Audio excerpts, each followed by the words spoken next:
How true is the Elvis movie?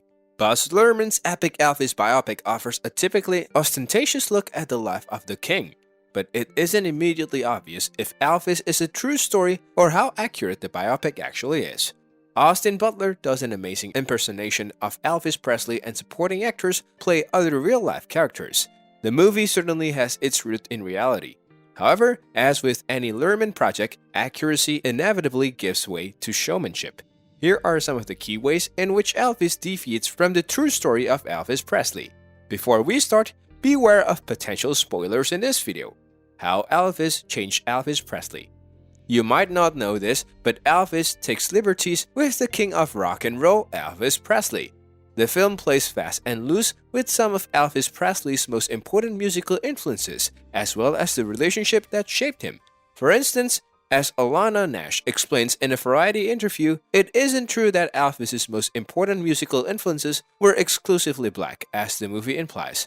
As Nash puts it, Elvis had just as many white influences and announced as early as 7th grade that he was going to sing at the Grand Ole Opry. Remember, he entered a talent contest as a child singing Old Chap. Warbling about dead dogs is about as country as it gets. The highlight how, when it comes to the genesis of Presley's undeniable talent, Elvis occasionally oversimplifies. There are also numerous changes made to Elvis Presley as a man. One area that Baz Luhrmann's Elvis glosses over is his complicated relationship history. Although his wife Priscilla plays a prominent role, later partners such as Ginger Alden and Linda Thompson are ignored completely, representing a grossly simplistic version of the king's love life.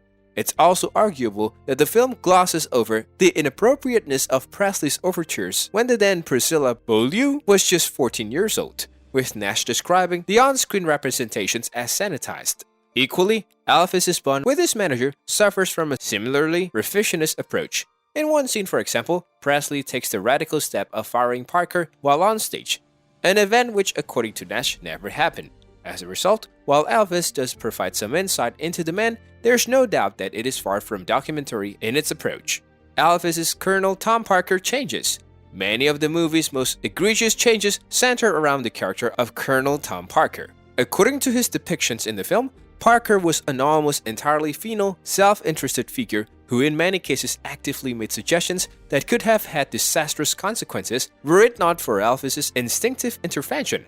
For example, relatively early in the movie, Parker attempts to persuade Elvis to tone down aspects of his performance in order to satisfy more conservative quarters.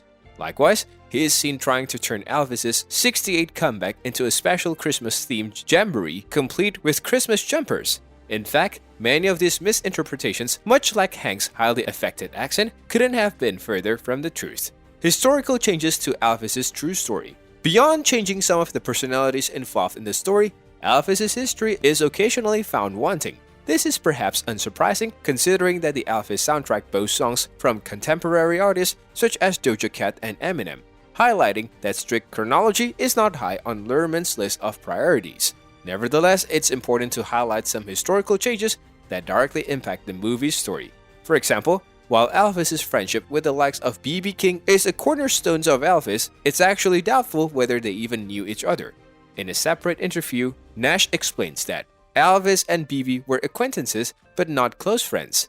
They probably first crossed paths at Sun Studio, but only briefly. The accuracy of Elvis. In many ways, judging Elvis by its commitment to historical authenticity is a mistake.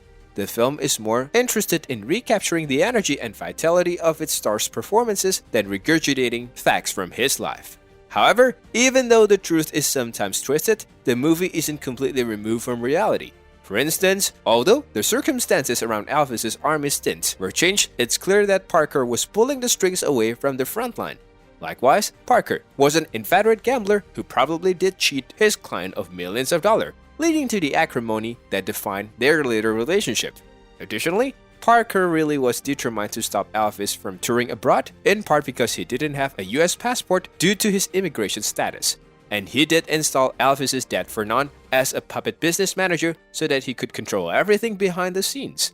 This proves that while Elvis is definitely not a picture-perfect retelling of Presley's life, Luhrmann's biopic contains enough truth to make it compelling as both art and versions of history. Well guys, that's all for today's video. Hope you enjoyed watching this one. Thank you for watching.